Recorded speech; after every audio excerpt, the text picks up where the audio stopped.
প্রায় সন্ধ্যা 5:30টার দিকে আমাদের কাছে একটা খবর আসে যে আমাদের যে কাঞ্চনজঙ্ঘা এক্সপ্রেস আসছে আগরতলা রেল স্টেশনে।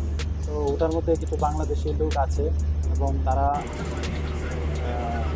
রাউটের হাত ধরে বাংলাদেশে যাবে।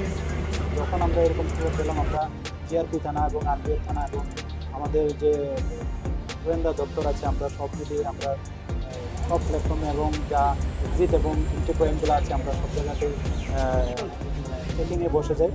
আর যেইমাত্র কাঞ্চনজঙ্ঘা এক্সপ্রেস ট্রেনটা আসলো, আহ, তো আমরা দেখলাম এখানে একজন জেন্টস এবং একজন লেডিস, সঙ্গে আরো 4জন আছে, টোটাল 6জন। তারা খুব স্পিডে মেন গেটের দিকে চাচ্ছিল, মানে এক্সিট হওয়ার জন্য।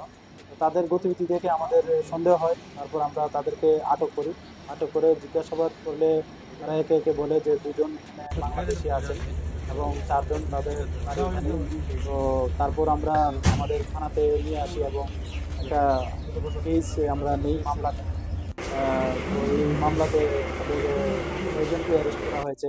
তো তাদের নাম জিজ্ঞেস করলে বলে, যারা বাংলাদেশে যিনি লেডিস আছেন উনি বলছেন উনির নাম শ্রীমতী রূপসী রানী মজুমদার। উনা কুমিল্লা ডিস্ট্রিক্টে বাড়ি। আর যিনি পুরুষ লোক জেন্টস ছিলেন ওনার নাম শাকুল চন্দ্র বৈদ্য। ওনার ওনারও চাঁদপুর ডিস্ট্রিক্ট, বাংলাদেশ বাড়ি। ওনার সম্পর্কে বলছে স্বামী স্ত্রী এবং ওনার সঙ্গে তাদের একটা বাচ্চাও আছে। তো আর যারা 4জন সঙ্গে ছিল তাদের নাম হলো শ্রী লক্ষ্মণ সরকার, আর পরে আছে দ্বিজন নম দাস, তারপরে আছে সঞ্জিত সাহা এবং সুমন দেব।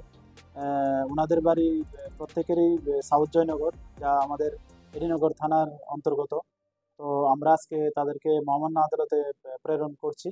তো আরো আমরা দেখবো যে এটার সঙ্গে আরো কে কে জড়িত আছে। আমরা এগুলিকে ফাইন্ড আউট করে আইনের আওতায়